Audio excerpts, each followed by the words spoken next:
Okay, welcome. We're going to start discussing chapter one. Chapter one is about equations and inequalities.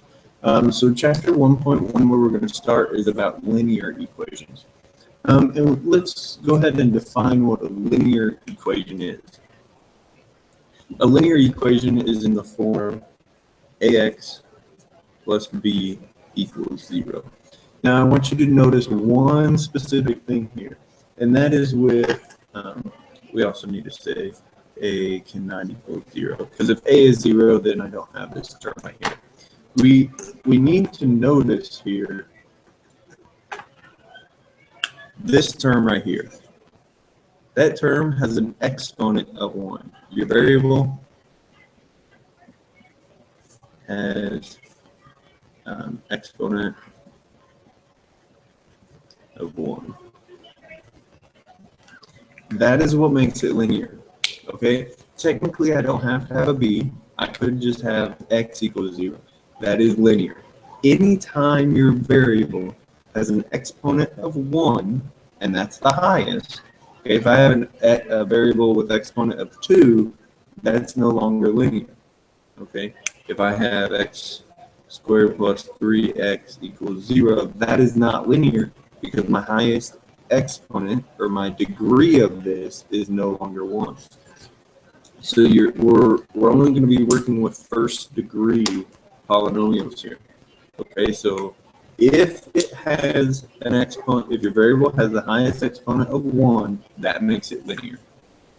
Okay, so there are a couple steps here to solving these.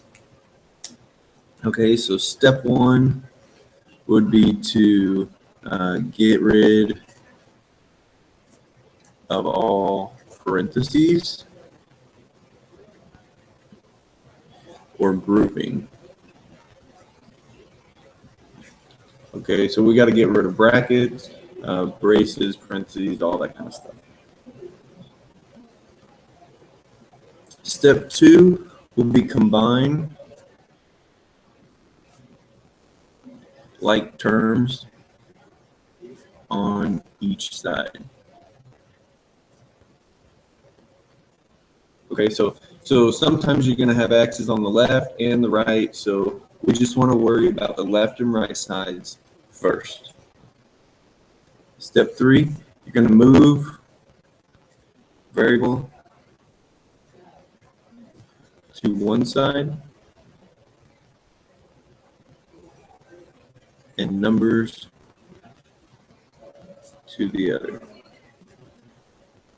And that's it. So you'll get rid of parentheses and or any grouping symbols. You're going to combine like terms on each side. And then you're going to move the variable to one side. Normally, okay, normally that's the left. Okay, but really I don't care. Whichever side makes it more convenient or easier for you, that's the side I want you to move it to. In the end, we can write it x on, or your variable on the left. In the end, we could write x equals 4 if we want to. If we come down and we get 7 equals x, we can rewrite that x equals 7. It doesn't matter. Okay. So let's look at one here real quick. Something really simple that you had in Algebra 1 probably. Okay, so notice here that my x, or my variable, has a exponent of 1, so this is linear. Okay, and here I don't have any grouping symbols. Okay, combine like terms on each side. I don't have anything to combine here, nothing to combine here. Move variable on one side. Well, my one variable is on the left and numbers on the other side. So that means all my numbers need to go on the right. So we do the reverse of your order of operations. So the last thing in order of operations is add and subtract. So we're either going to add or subtract. So we're going to subtract 4 minus 4. You get 3x equals 12. And then divide by 3, you get x to be 4. And we can always plug this in and check if we'd like. With linear like this, notice there's no division or anything. My domain will be all real numbers. Okay. Now, if there are division in here, which I'll show you here in just a second, this domain will change, but it could still be linear. Okay. Remember, linear equations are, if I were to graph this on an XY coordinate plane, if I were to graph it, it forms a line. That's what linear equations are. Okay, so radical linear equations. Okay, what are radical linear equations? Well, they are equations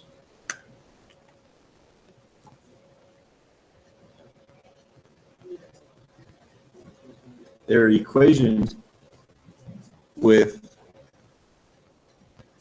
x in the denominator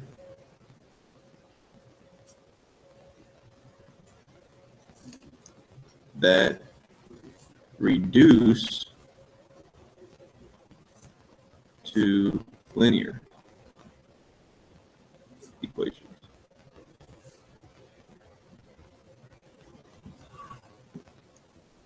Okay.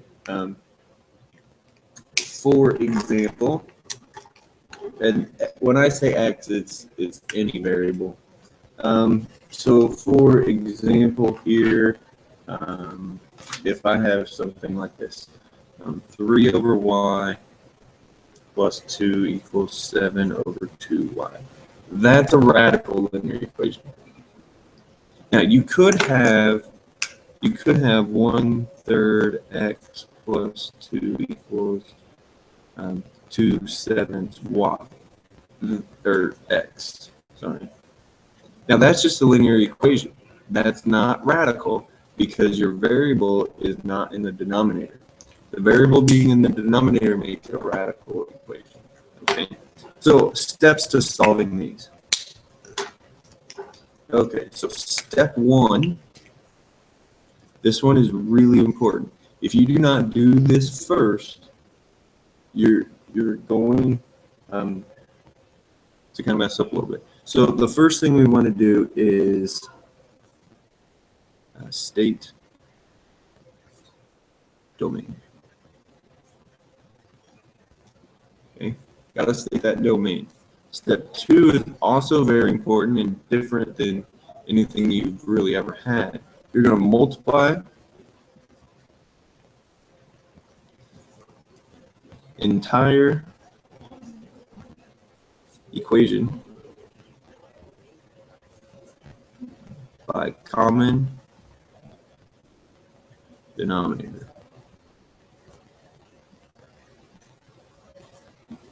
Okay, now, why is this step important? Well, this step will get rid of all fractions.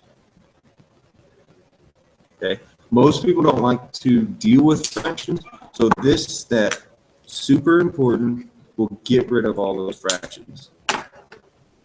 Okay, and then step 3 is follow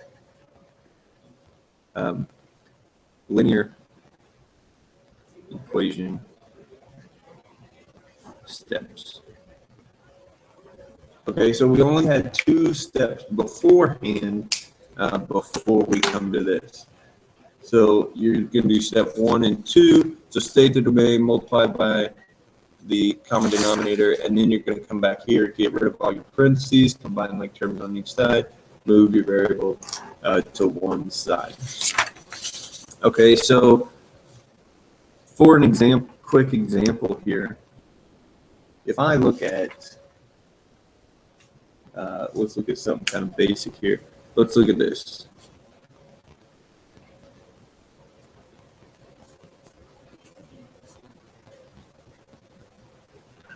Okay, now step 1 is state the domain. So tell me what x cannot be.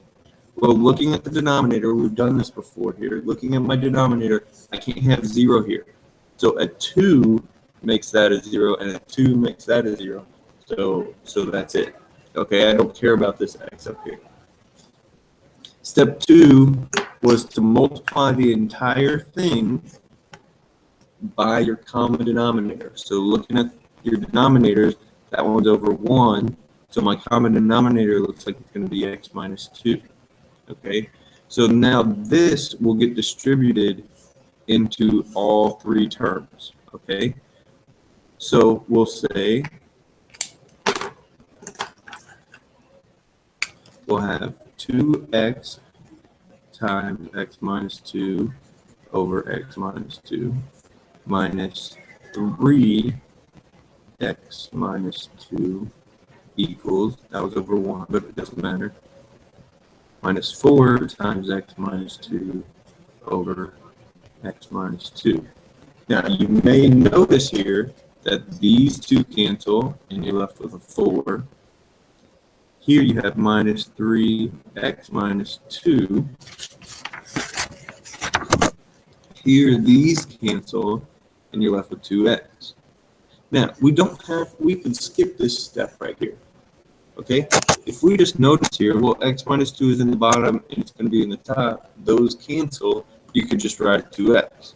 Here, they're not going to cancel because it's not in the bottom. Here, they're going to cancel because it'll be in the top, and it will be in the bottom, because this is really x minus 2 over 1. So you have 4. Then follow the linear equation steps. So get rid of parentheses. So we have to distribute there. So you have 2x minus 3x plus 6 equals 4. Okay. Combine like terms. Now, a lot of people want to add 3x here and add 3x here. No, these are on the same side, so you just follow the operation. So this says 2x minus 3x is minus x plus 6 equals 4. Okay, the next step was get x on one side, which it is, and get your numbers on the other side. So we subtract 6. So that's negative x equals negative 2. You have to divide by minus 1, and you get x equals 2. Now, wait a second, because before we said that x could not be 2. So when these two contradict each other, there's actually no value I can put in here for this to be true. So no solution. When we solve equations, okay, let's go back here and look at this easy one.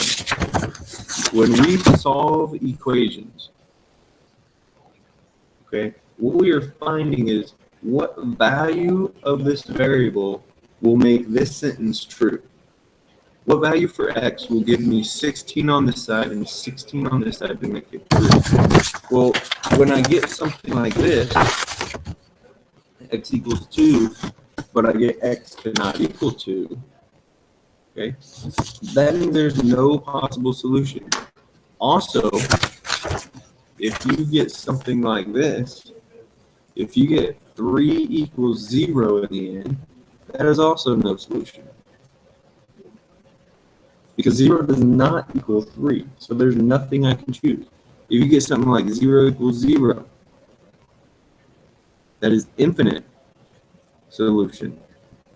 That means that any value I put in here for x on one that gives me 0 equals 0, any value will work. Okay, you can pick negative 10, you can pick 100, you can pick pi, you can pick anything to put in that equation and it will work. Okay, so we got a couple questions here. Number one, what makes a linear equation?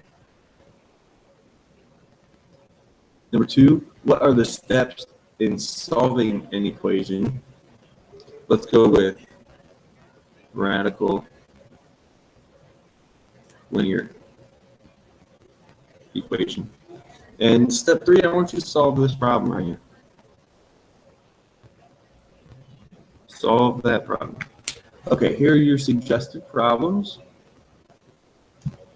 3, 19, 27, 31, 35, 43, 47, 51, 61, 67, 73, 77, and 95 will be your challenge problem for today.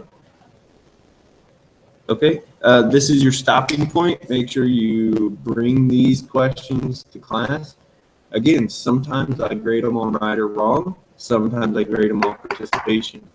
Okay, so make sure you get those questions done for me. Okay, this is your stopping point. If you would like to continue watching, I'm just going to work out some examples. This is at THS, Mr. Jones, signing off. All right, if you're sticking with me, we're just going to do some examples on solving some linear problems. Okay, so the first one we want to look at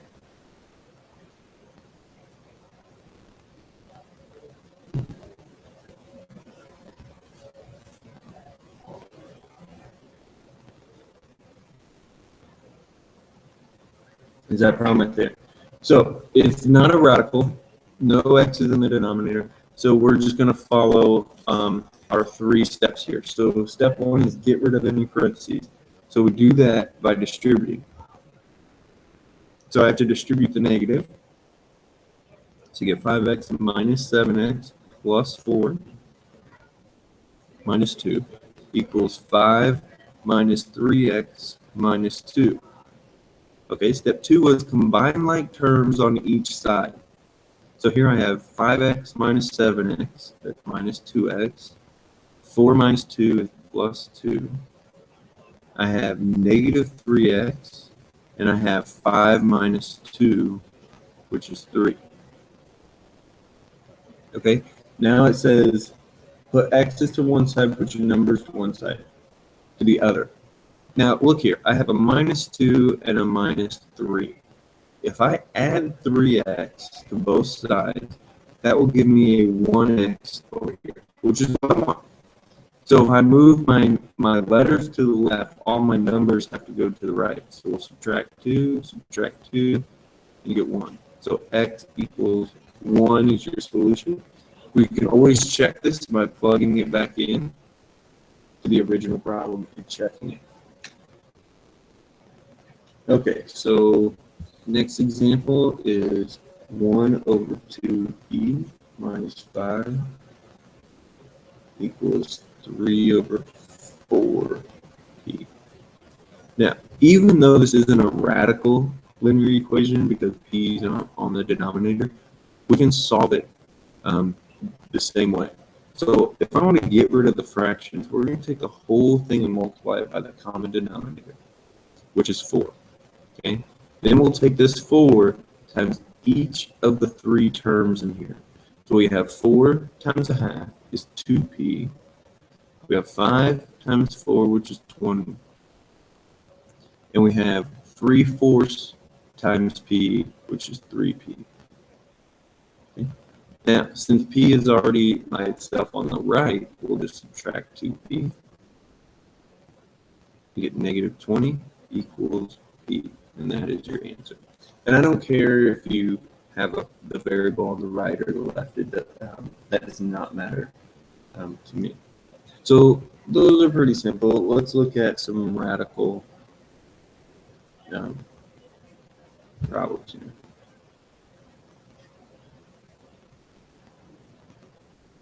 Okay, now we have radical linear equation here, meaning I have fractions of variables in the denominator, but when I reduce this, I will get a single answer, okay, or it'll be x to the first power.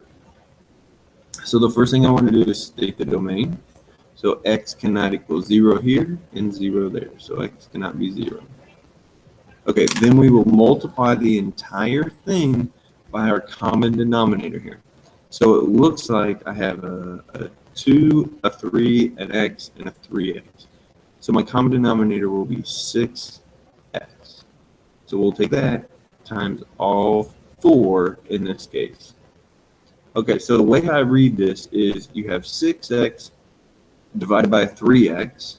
So your x's cancel, and 6 divided by 3 is 2 times what's in the top, which is 2. So you have 4. Plus, you have 6x divided by 2, which is 3x, times 1, which is 3x, equals 6x divided by x is 6 times 4 is 24. Plus 6x divided by 3 is 2x times 4 is 8x. Okay, so then you combine terms on each side, which they are already done. You will move your x's to one side and your y's to the other. So I'm going to subtract 3x. I will get 5x. Subtract 24. You get minus 20 equals 5x divided by 5. And x equals minus 4. And that is your answer. Okay, notice I said x equals minus 4, and because my restricted domain was only 0, I can actually choose that value.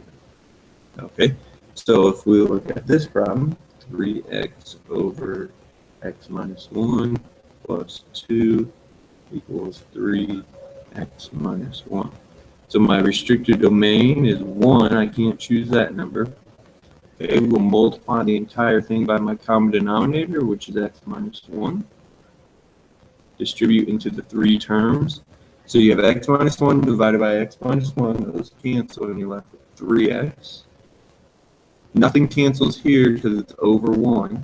So that's plus 2 x minus 1 equals your x minus 1 cancel there, and you get 3. So we have grouping here, so we'll distribute our 2. So you have 3x plus 2x minus 2 equals 3. Combine like terms on each side. That's 5x minus 2 equals 3. Add 2. 5x equals 5. Divide by 5. Divide by 5. X equals 1. Now, if you look back up there, we said x could not be 1, so that is a contradiction, so I will get no solution.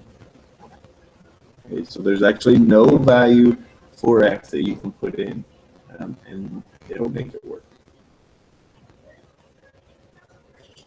Okay. About this problem. So we have 1 over 3x plus 18 minus 1 over 2x plus 12, that should be in it, equals 1 over x squared plus 6x. Okay, the first thing I want to do is factor everything out. So we have 1 over 3x plus 6 minus 1 over 2 parentheses x plus 6 equals 1 over x plus 6. Okay, so my domain is x cannot equal 0 from this term right here, and negative 6 from all 3 of those. Okay, so now I'm going to take this whole thing and multiply it by my common denominator. Well, I have 3, 2, x, and x plus 6. So that is 6x, x plus 6. Okay. Now, it's nice because the x plus 6 cancels on all 3 of them. Okay, so we can go ahead and get rid of that, and that. So you have 6x divided by 3 is 2x, minus 6x divided by 2 is 3x, equals 6x divided by x is 6. So you have 2x minus 3x is minus x equals 6, and x is negative 6. However, if we look back here, we said that x could not be 6, so again, no solution. There's not a solution on that one. Okay, 2 over x minus 3 equals negative 3 over 2 minus x. All right, domain, x cannot be 3 and 2. We'll take this and multiply the whole thing by our common denominator, which is x minus 3, 2 minus x. Okay, so when I take this times each one of those, so if I take it times the first, Your x minus 3's go away, and you get 2 minus x. When I multiply this by the second term, your 2 minus x goes away, and you get negative 3x minus 3. Okay, get rid of your grouping symbols. So 4 minus 2x equals negative 3x plus 9. Move your x's to one side, so I'm going to move the 3 to the other side, so plus 3x. Plus 3x, that gives me x equals, subtract 4, x equals 5. And I can choose x to be 5. I only couldn't choose these two numbers. Okay, so I'm good in that situation. With linear problems, we often have word problems. And word problems are great. We're actually going to do a lot of them in this chapter. So here's our first problem. A car dealership charges for parts and an hourly rate for labor. If parts cost $273, labor is $53 per hour, and the total bill is $458.50. How many hours did the dealership spend working on your car? Okay, this is a linear model. Okay, the total cost was $458.50. Okay, that was a combination of $273 for parts plus your $53 per hour, per means multiplied, per hour they worked on your car. So I want to know how long did they work on my car. So I'm going to take and subtract 273. Okay, so I get 185.50 equals 53x divided by 53. And you'll get x to be 3.5. So they spent 3.5 hours working on your vehicle. Okay.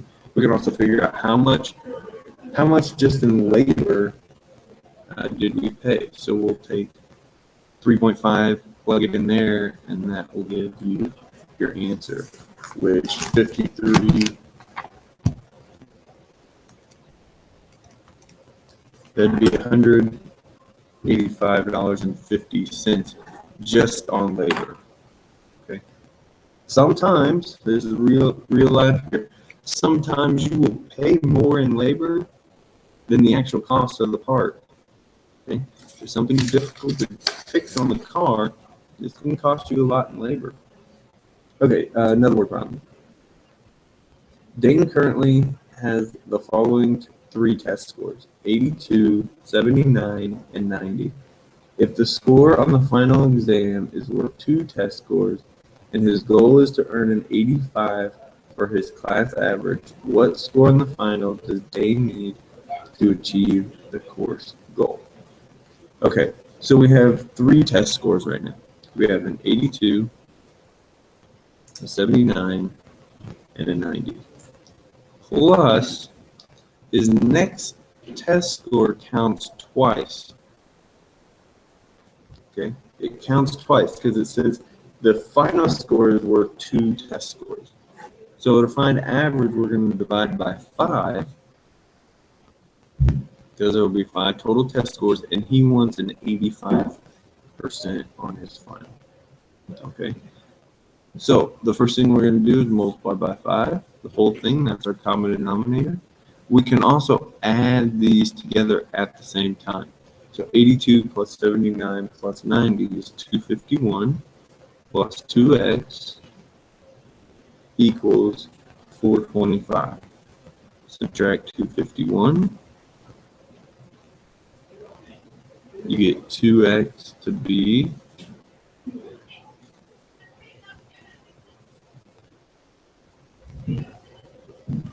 174 divided by 2. 87. So Dane will need, whoop, you couldn't see that. Dane will need an 87% on his final to achieve the 85% average on your score. And this is a great problem because we're actually going to do this later on when it comes to final.